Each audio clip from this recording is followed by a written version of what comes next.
હર્ષદ દે નિકિતા દે. હું રાજકોટની રહેવાસી છું અને હું પહેલાં ભણતી હતી અને 12 પાસ હું છું. પણ મારા ઘરે આવી ધમાધકી કરીને મારા મા બાપને ધમકાવી અને મારી માથે 12 જણાનું માથે બલાત્કાર કરી અને મને જબરદસ્તી કિન્નર સમાજમાં લઈ આવ્યા.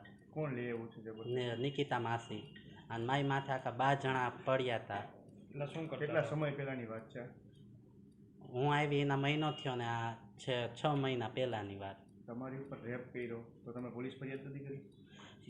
પણ હું એકલી ગભરાઈ ગઈ હતી કે વાત જવા દો. અને મને ધમકી માહિતી કે તું ગમે ત્યાં જઈશ ને તો તને હું એવો હાલ કરીશ ને હાથ પગ વગરની કરી દઈશ. તમને તમારી મરજી વિરુદ્ધ કિન્નર બનાવ્યા છે. તમે એલજીબીટીક્યુમાંથી એવો છો કે કિન્નર જ હતા?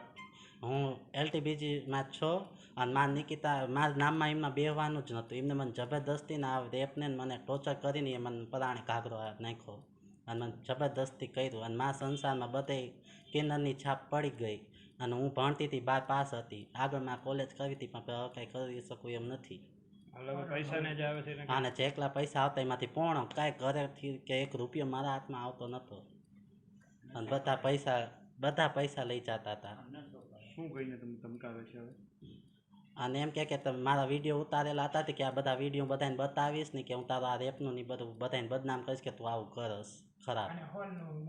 અને મને જેમ આવે ને ઢેઢની પોખડી માથે ને જયભીમમાંથી કે તું ઢેઢ છો તો તારે ઓકાતમાં રહી જાય ને કે તાર થાય ને કલ દઈ જાય.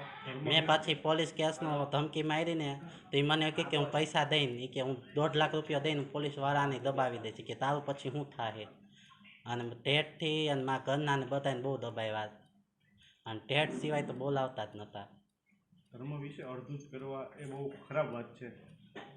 કોઈ વ્યક્તિ એમને એક્સેપ્ટ ના કરે તો તમે હવે કાયદેસર પગલાં લેવા માગશો એમની ઉપર?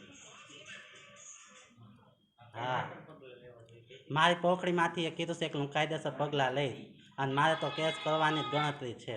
મારું નામ મીરાદે કંચનદે, મારા ગુરુશ્રી કંચનદે ગાદીપતિ. શું તમારો પ્રશ્ન છે? અમારો પ્રશ્ન એ છે કે અમને એક નિકિતા માસી કરીને અમારા રાજકોટની અંદર એક બાપના 3 દીકરા હોય એમ 3 ઘર છે, બરોબર છે. અને હાલતાના અવારનવારી જેવા તેવા નશા કરીને આ 1 આ 2 આ 3 એવા 3-4 છોકરાને કિન્નર નથી હોવા છતાં પણ એ મગાવે છે.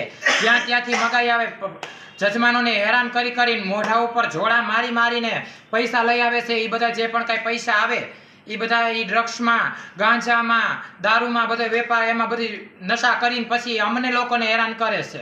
અમારી એવી માંગ છે કે આમની કડકમાં કડક કાર્યવાહી થાય એવી અમારી માંગ છે.